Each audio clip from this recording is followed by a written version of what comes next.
এই যে দেখো আমরা রাত্রিবেলা তিনজনে রেডি হয়ে আমাদের পক্ষীরাজ করে বেরিয়ে পড়েছি। আর বেরিয়ে কোথায় যাচ্ছি জানো? আমরা এখন যাচ্ছি মেদিনীপুর স্টেশন। আর এই যে দেখো আমরা ফাইনালি মেদিনীপুর স্টেশনে পৌঁছেও গিয়েছি। তো আমরা বাড়ির থেকে যখন বেরোই দেখলাম যে আমাদের ট্রেন একদম অন টাইমে আছে, বাট এসে দেখি যে ট্রেনটা বেশ লেট করছে, হিজলিতে দাঁড়িয়ে গেছে। তো ওই জন্য আমরা একটু ওপর থেকে দেখছিলাম, নাইটের প্ল্যাটফর্মের ভিউটা নিচ্ছিলাম, বেশ ভালো লাগছিলো দেখতে। আর মোটামুটি প্রত্যেকটা লাইনেই ট্রেন ছিল, শুধু আমাদের যেটায় আসবে সেটায় কোনো ফাঁকা ছিল।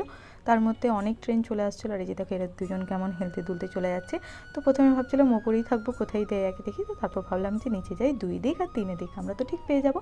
আর এদিকে দেখো আমাদের হাওড়া মেদিনীপুর লোকাল ঢুকে গেছে, আর আমাদের ট্রেনও ফাইনালি অ্যানাউন্স করে দিয়েছে। ওই জন্য আমরা আমাদের কোচের কাছে চলে যাচ্ছি। আর কোচটা জানো তো অনেকটা দূরে দিয়েছে। আমরা মোবাইলে দেখেছিলাম যেখানে কোচ সেখানে দাঁড়িয়ে থাকার পর দেখি যে ভীষণ দূরে দিয়েছে, তাই হাঁটতে হাঁটতে আমরা পৌঁছে গেছি। তারপর আমাদের ট্রেনও পৌঁছে গেছে। আর কোথায় যাচ্ছি দেখতে হলে চ্যানেলটাকে সাবস্ক্রাইব